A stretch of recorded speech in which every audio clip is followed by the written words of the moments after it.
She described seeing her own skull open and witnessing the entire surgery while under anesthesia. Can you believe that? The most incredible part is that later on, her medical team confirmed every detail described by her. This is Pam Reynolds' extraordinary story.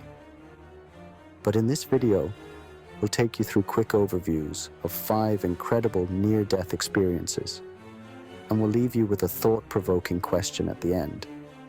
So, stay tuned. At any stage of life, you must have wondered what happens when someone crosses over to the other side and comes back. Today we're counting down the top 5 most mind-blowing near-death experiences from people who saw the unexplainable and lived to tell their story. Let's dive in. At number 5, we've got Pam Reynolds, whose near-death experience is one of the most medically verified cases ever. In 1991, during a rare brain surgery where she was clinically dead, Pam saw her own skull being opened. Yes, while she was completely unconscious. She described floating above her body and hearing conversations between doctors. But here's the kicker. When she woke up, her descriptions were confirmed by the medical team. Coming in at number 4, it's Don Piper, a minister who was declared dead for 90 minutes after a horrific car accident in 1989. During that time, Don said he entered the gates of heaven, saw his deceased relatives, and felt overwhelming peace. The crazy part?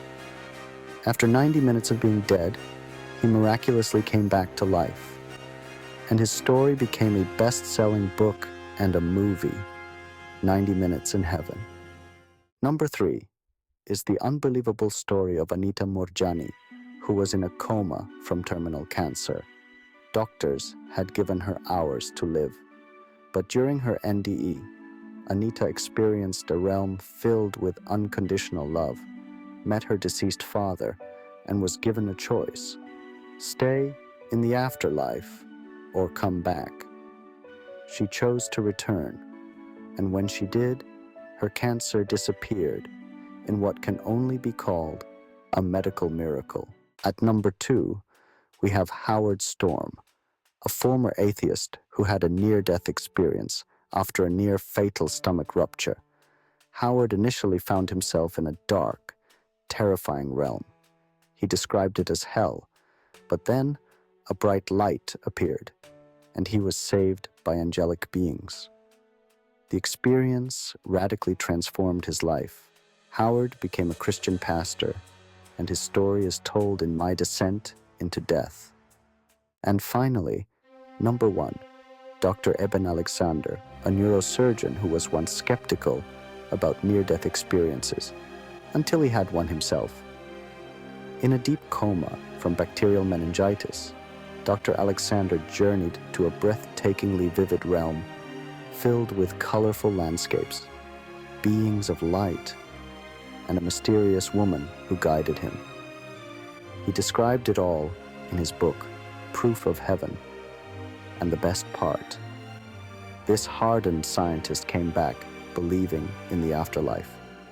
One of the scientific theories suggests that near-death experiences may result from the brain's response to a lack of oxygen, or hypoxia, or decreased blood flow, known as ischemia, during life-threatening situations like cardiac arrest. As the brain becomes deprived of oxygen, certain regions, especially the visual cortex and areas related to memory and emotion, can generate vivid hallucinations, which may explain some of the visual and emotional experiences reported in near-death experiences. Also, due to extreme stress or trauma, the brain releases large amounts of neurotransmitters, such as endorphins, serotonin, and dopamine, which can induce feelings of peace, happiness, or detachment. Some researchers suggest that these chemical changes might trigger the vivid experiences associated with near-death experiences. This is what science says, but there are also some religious texts that we cannot ignore. Like the Bible says in Ecclesiastes 12:7, the dust returns to the ground it came from, and the spirit returns to God who gave it. The Quran says, "Indeed, we belong to Allah, and indeed, to Him we will return." The Torah speaks about what seems to be a physical place, called Sheol, to which one goes down following this life. So, what do you think is the correct phenomenon? What happens after we die? Is there any heaven or hell? Let us know your thoughts in the comments section.